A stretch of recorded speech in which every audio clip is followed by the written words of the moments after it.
Hey y'all, Dekumon here, and welcome back to Final Fantasy XIV. Last time, it has actually been quite a while since I played this. I kind of have to apologize just a wee bit there. My schedule got a little wonky. I actually had to make a run out to the other side of the US to see some family. No emergencies or anything like that, but it did kind of throw my recording and upload schedule into a bit of a tizzy, if you haven't noticed in the past week. But it's all good. I'm back in the recording chair and I barely remember where the heck I was. Where was I? I was just getting out of Snowcloak. Right. We just finished the Snowcloak run. Also, it's a kind of a little fun thing. We just passed the 1 year anniversary of my first video. Yay! I'm 1 year old and doing this. I still barely know what I'm doing half the time. But I made it a full year. Anyway, I think I've left you guys long enough. All right, Alphino, it's time to look at the greater good. Oh joy. Why do I get the feeling this is not going to end well? Also, I know I'm about to screw up a buttload of voices because I haven't practiced for 2 weeks. Oh, Minfilia? The heck are you doing here? And Descendant, you come to us straight from the archives of House Fortem. I trust your time there proved fruitful. Would that it had. Uranjay and I scoured countless texts, but what we found was of questionable veracity. Accounts of Shiva's life and deeds are sparse and contradictory, only agreeing upon one point. She lay down with the dragon, the gravest of all sins according to the Asgardian faith. Kinda kinky though. Yet in the eyes of Iceheart's followers, this was a holy act, the blessed union of man and dragon. Hopefully it was a small dragon, otherwise, ouch. How such a thing could even be possible is quite another question. Suffice it to say, I very much doubt that we will find a useful answer in the archives of House Fortem. Much knowledge has been lost over the centuries, though in this case, one wonders if it is by circumstance or design. You said that Iceheart took a moment to plead her case prior to escaping, did you not? Yeah, I'm gonna trust your word on that one. Viewed without prejudice, most would agree that bringing an end to an endless war serves the greater good. I think Sir Emmerich might take issue with her methods, however. Yeah. Bringing the war by basically taking out these guardians, he might have a problem with that. I do not care if a few stragglers manage to escape. Until the sappers confirm that a tunnel is safe, the men are not to search it. Yes, Lord Commander. I'm still trying to figure out a decent Emmerich voice. I gotta pick out a good one. Like, it needs to be a good, like, smooth, suave voice. You pursue your foes with less zeal than I had expected, Sir Emmerich. Lest you misunderstand, I do not deny that our enemy has given us good reason to be prudent. I merely meant, you being a man of faith, that I had expected a certain single-mindedness. After all, was it not by the will of Helone that your ancestors came to this land? Why they took up arms against the Dravanians? Why would they have done in your position, I wonder? There are those who believe that faith is a renunciation of free will, that unquestioning devotion is required of all who would live a life in service to the Fury. Such righteous fervor may well serve a knight on the front line, less so a leader of men. We are all at liberty to interpret the scriptures as we will. I choose to believe that the Fury would value the lives of her followers over the deaths of her enemies. But I would not presume to speak for the Knights of Eld. 'Twas a different time, nay, a different era, and scripture tells us only so much. Would that it told us more.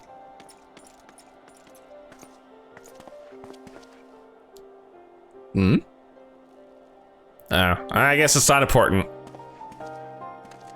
Yeah, not gonna put a lot of faith in pure scripture. Historical fact, much more useful. Unfortunately, harder to find. That man is awfully pragmatic for a servant of the Holy See. A welcome trait at the negotiating table, to be sure.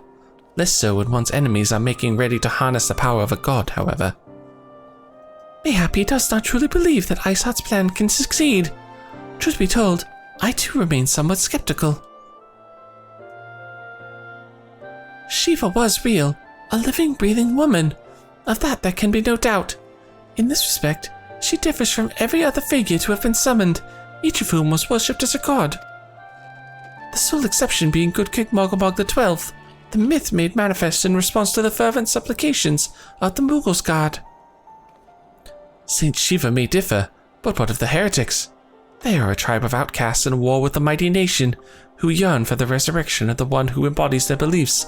If that is not placing one's faith in a higher power, then what is?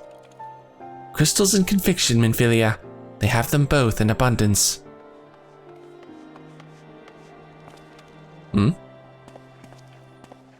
Now what did you find? Oh, okay, fine, don't tell us. Can that truly be all that is required?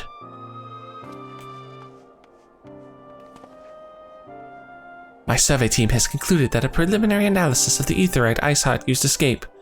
They believe that she teleported to another aetheryte, somewhere not far to the west. Yeah, off the edge of the map. Despite the apparent proximity of the second aetheryte, however, they have been wholly unable to detect its presence directly. Unless Iceheart has some means to mask its signal, I can only presume she had it destroyed to prevent us from following her. Without the means to teleport as she did, we have no choice but to search for an alternate route, most likely a tunnel, assuming one even exists. Let us not give up on the teleportation just yet. One of our colleagues in Garlean may be able to assist us. I pray that you are right. I dare not think how long it will take us to survey the entire tunnel system.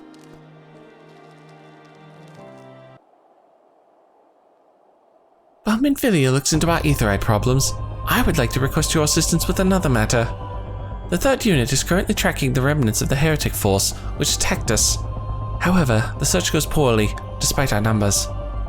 Querthus is vast, and Iceheart's followers know the terrain far better than we. Your knowledge of this region may serve to hasten the process. The sooner we capture Iceheart's followers, the sooner we can press them for their leader's whereabouts.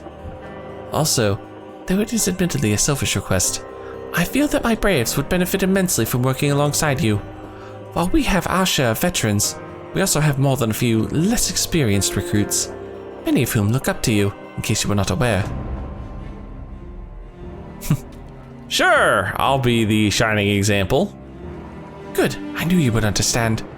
Yuyuhase can apprise you of the details. When the task is complete, come and find me at the observatorium.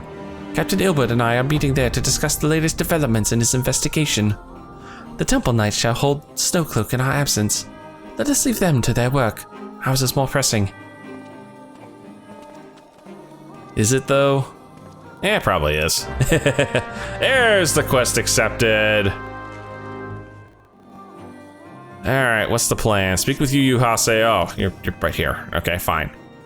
There you are, Dekumon. Commander Livio instructed me to wait for you. Your assistance is most welcome, believe me. Most of the third hail from Uldar. For a man accustomed to the feel of sand beneath his boots, the crunch of snow can be rather disconcerting. But to the matter at hand, barely a moment ago, I received word that the heretics we seek have been spotted making for Danathan Pass. My braves are already in pursuit, and I should be grateful if you would join them. I myself shall be taking part in the hunt. Never let it be said that I do not earn my coin. Where are we going? Okay, just not far from here. Just along the path, that's fine. Hello. I see a brave in need of assistance, most likely. Those balls, my ankle's on fire. Caught my boot on a rock or something and twisted it as I fell. The others went on ahead through Danathan Pass. Hurry and you might catch them. If you aren't sure where to go, look for tracks. The snow is fresh, so they shouldn't be hard to find. I feel I mush-mouthed there just a wee bit. Oh, okay, he's down by the, Gygas area, okay. Ah, there we are. God, this was a bitch to find. Tracks lead southeast. I'm sitting here looking for actual heretics, and I'm just trying to find snow tracks, apparently. Sheesh. Oh, hey, dude. Looks like you're in the middle of a snowstorm. Scion, what are you doing here? The heretics? I'm not sure. There was a great scaled beast in... Yuyuhas? I think he went east on his own. The heretics split up, so we did too. Seriously? You idiots. You know better than to do that. Oh, I see a purple circle, and I see Yu Haas on his knees. That's never a good sign. What are we looking at? There we are, hateful harriers. And dead harriers, most likely. Oh no, he actually lived through that. You know, I'm almost impressed. That was rather hardy of you. These guys are starting to be able to take a little bit of a beating now. Oh no. No, don't let that paralyze go off. He got it off, son of a bitch. That's annoying. Can't do much about that. How embarrassing. I was so intent on following the heretics' tracks that I almost failed to notice they had doubled back. Almost, mind you. One tried to sneak up behind me and got a knife in the gut for his troubles. I thought myself alone, so I started searching the dead man's knapsack for anything of interest. And lo and behold, before his friends found me, I came upon this. Oh, got a note. Withdraw in groups of 3 or less to the observatorium. Give the signal and wait. The merchant will be watching. Be late and be left for dead. Speaks for itself, does it not? They can't possibly mean to rendezvous inside the place, so we should restrict our search to the surrounding areas. Let me rephrase that. You should restrict your search to the wilderness around the observatorium. I will need more than a moment's rest to recover from these wounds. I don't know, you look fine to me. All right, heading off to the observatorium then. That's where we're going, yep. Suspicious Coerthid. Huh, I wondered if you guys might be who I'm looking for. I am through with listening to your excuses. We leave now. How? The woods are crawling with those blue coats, and the knights are searching every wagon that passes through the gates. Oh shit. Well, stay with him then. You think you fare any better. Oh, now, there's no need for that. Ew. Oh. There are places like this in my homeland. Sacred snow-capped peaks where blood must not be shed. Yugiri? Wow, wasn't expecting to see you here. Yet your lands ever thirst for the blood of the fallen, and by your deeds, it has drunk deep. No, I've not done no wrong. None but meet in secret with heretics. Deny it all you will. You shall have the truth from you yet. Inquisitors are not the only ones skilled in the art of interrogation. Damn it all. Did he just commit suicide on us? Fancy meeting you here, Dekumon. I presume your work with the Third brought you hither. What a tangled web. Lest you wonder, we came not for the heretics, but for the merchant who has been conspiring with them. He came to our attention during the course of our investigation into the Ivy. Beggars belief, I know, but it seems our favorite Garlean spy may have been providing assistance to Iceheart. Were it not for the efforts of Lady Yugiri and her shinobi, we might never have discovered this connection. Master Alphino is too kind. I fear my people and I have done little to aid your search for this spy. We long to strike back against the Empire and weaken their influence in this land, to prevent the tragedy which befell Doma from reoccurring. The days ahead and the work they promise will require a very particular set of skills which I am fortunate enough to possess. If you will allow it, I would accompany you until the investigation is complete. That is a most generous offer, Lady Yugiri, one which I gladly accept. Thank you. Though I may disappear for a time, know that I shall never be far and shall always be watching. A comforting thought, I suppose. Come, Dekumon, let us wait inside for Captain Ilbert to return and deliver his report. Always watching. Oh yeah, that's what I need, is Lady Yugiri always watching over my shoulder.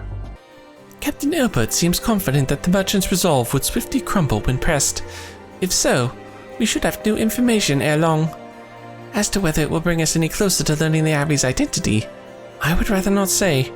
Given our adversary's cunning, I shall consider us fortunate if we are spared another wild dodo chase. The gods know we have more than enough to accompany our time as it is. Accompany our time, I said occupy our time. Sheesh. Tendrils of intrigue. Ooh, what is this? Haddock dip. Oh, it's an item. It's a food item. Not that interesting, to be honest. And here comes Ilbert, probably to tell us the merchant committed suicide or was stabbed in the back by somebody, right? Captain Ilbert, your report, if you will. Aye, Commander. Firstly, with regard to the heretic we captured, I regret to say that the man could tell us naught that we did not already know of Shiva. We have since handed him over to the Asgardian authorities. Henceforth, the Holy See will pursue this matter independently. Our inquiries concerning the Ivy, however, have proven more fruitful. We have ascertained the channel by which the heretics acquired their information on the shipment routes. Go on. You will recall the flame we first identified as being in the Ivy's employ. From him we were able to trace a trail of conspirators, each taking us closer to his master. Alas, the trail came to an abrupt end.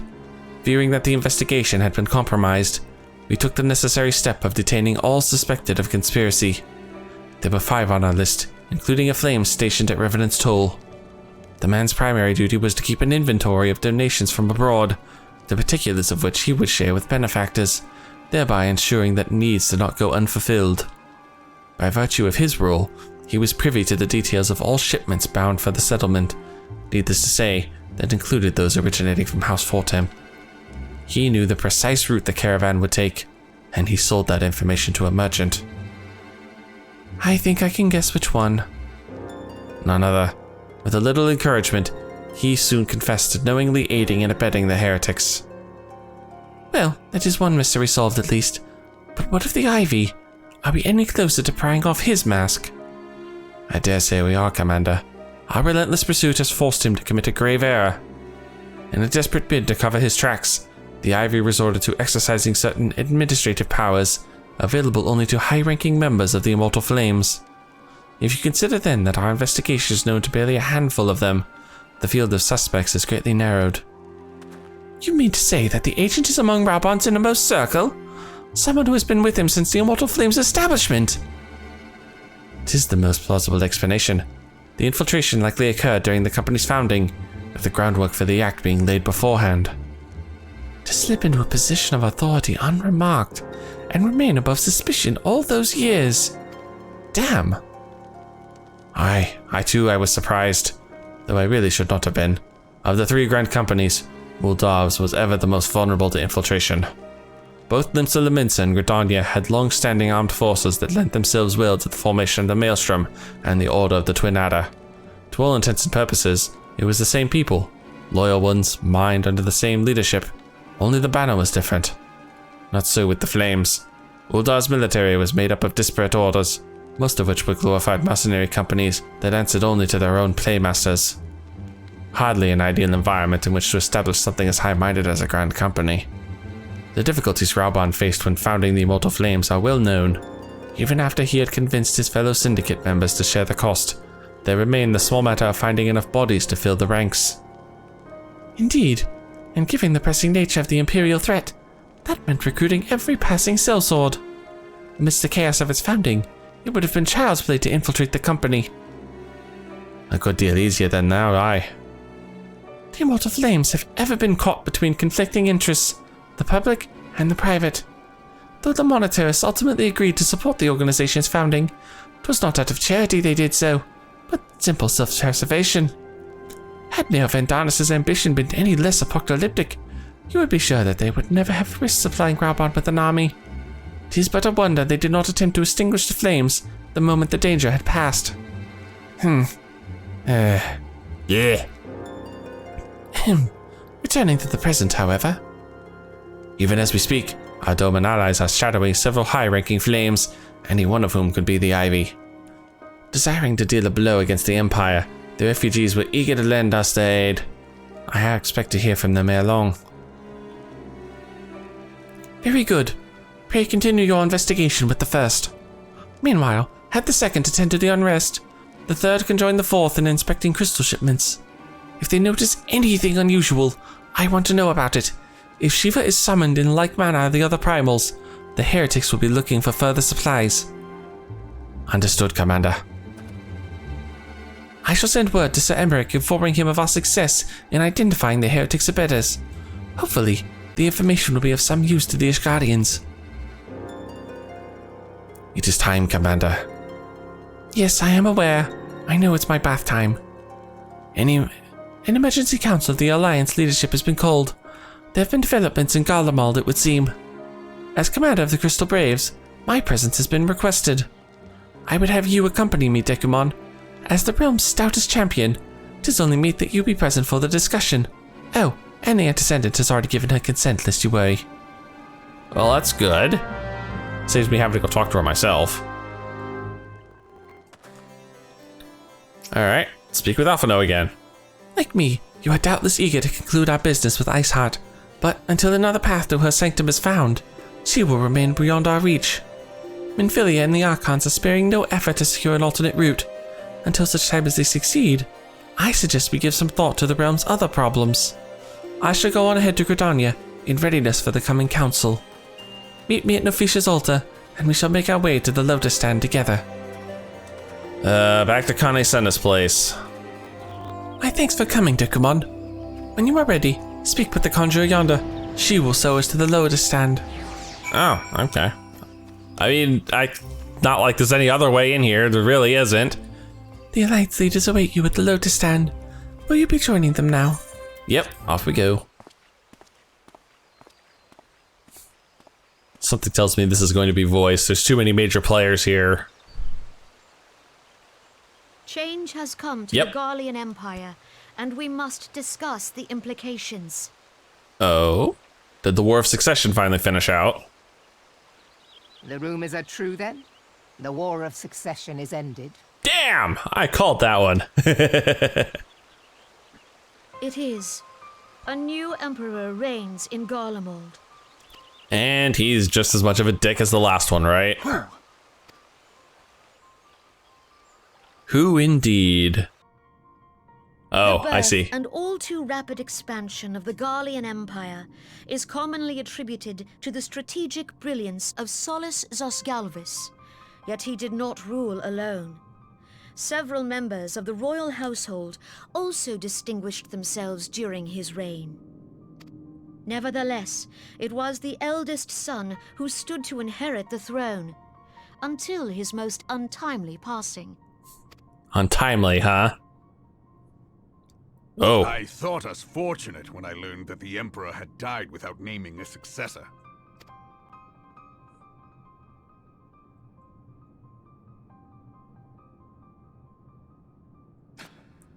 Wow. Dick! Would that the Garlean Empire had died with him. Oh, come on. You know we couldn't have gotten that lucky, Alphino.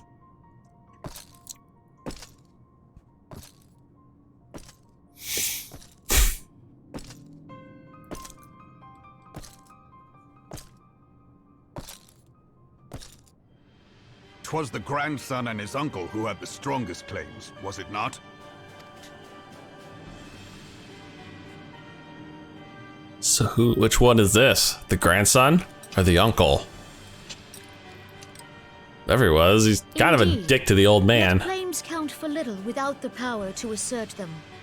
High Legatus Varus Ye Galvus is a respected military leader. Not so his uncle. So probably not the uncle.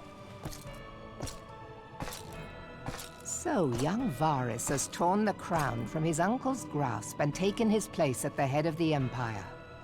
Young? Dude doesn't look that young.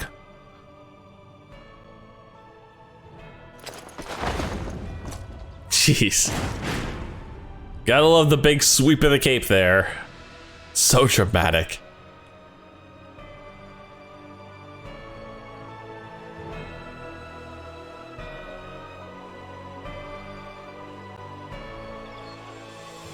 Given the troubled nature of his succession, the new emperor will require time to seal his grip on power. Yet have no doubt but that he shall, for there are none left with strength enough to oppose him. Yeah, I'm kind of hoping this war would go on a little longer, but... Since the success of Operation Archon, the remnants of the 14th Legion and the forces occupying Alamigo have done naught but fortify their positions. Kind of all they can do. But you can be sure they'll be ready to march on us again, if their emperor gives the word. When, not if.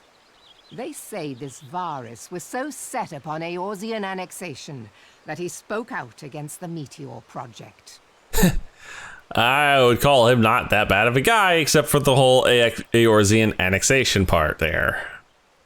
Plainly, the new Emperor's intentions are of great concern to us all.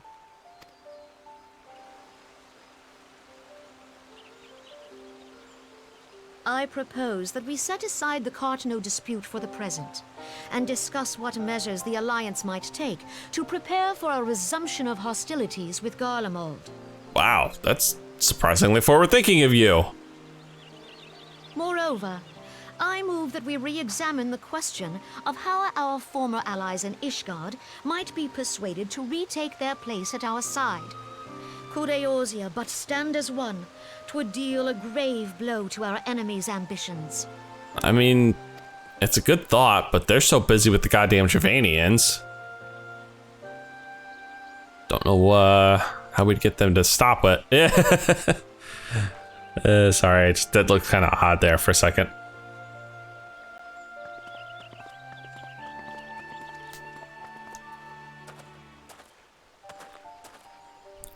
Well, I suppose we should be grateful that they have finally acknowledged the inevitability of Imperial attack. Who knows? They may even do something about it. Wow.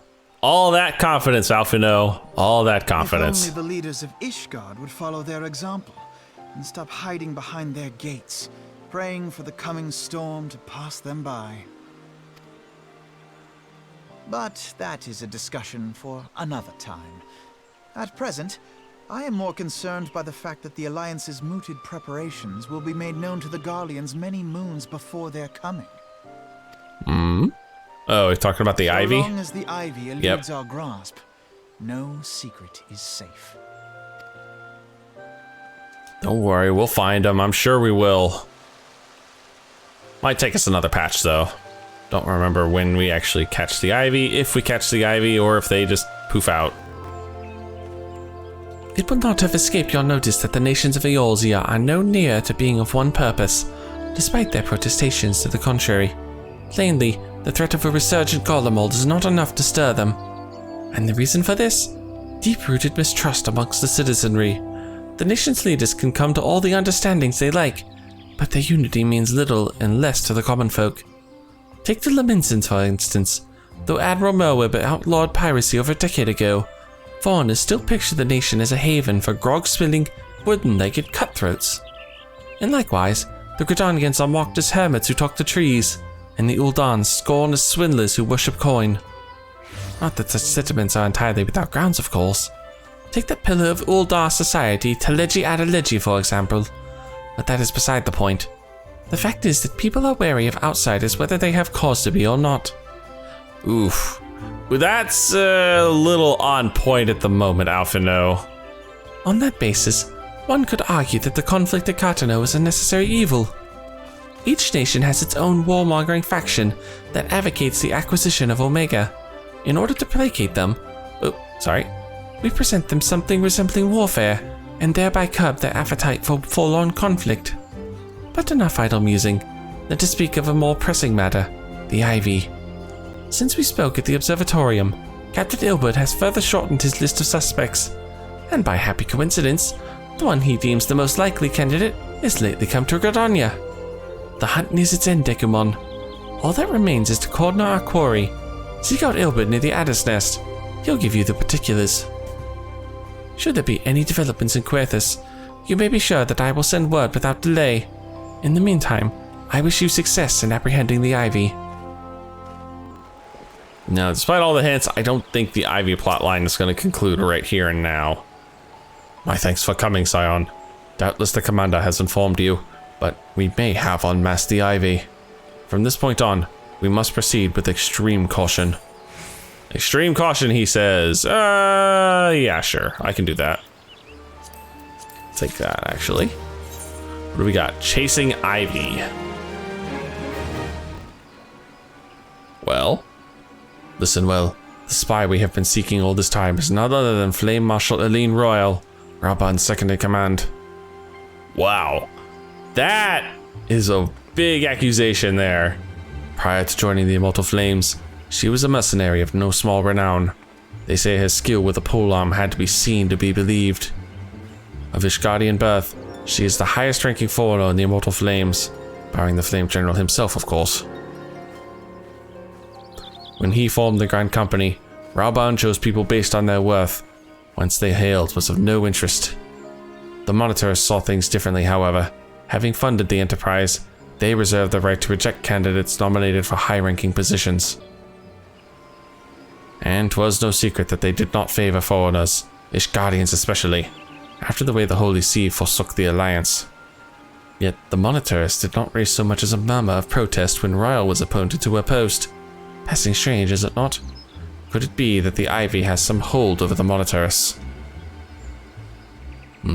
Uh-oh, I think we've been spotted. Almost spotted.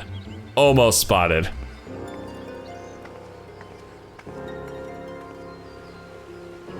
But these revelations are secondary to our current mission.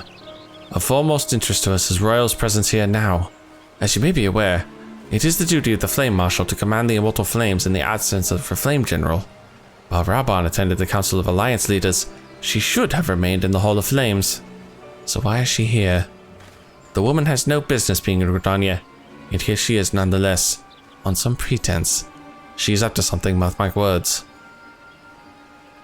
Even as we speak, I have a dozen men trawling the Flames records for evidence of Royal's guilt. But if we can catch her red-handed, we shall have all the proof we need. Which brings me to the plan. I have people watching the city gates, the airship landing, and the docks. Every point of egress. She cannot leave without our knowledge. All that remains is to shadow her until she betrays her true purpose. Can I rely upon your eyes, Scion? Yep.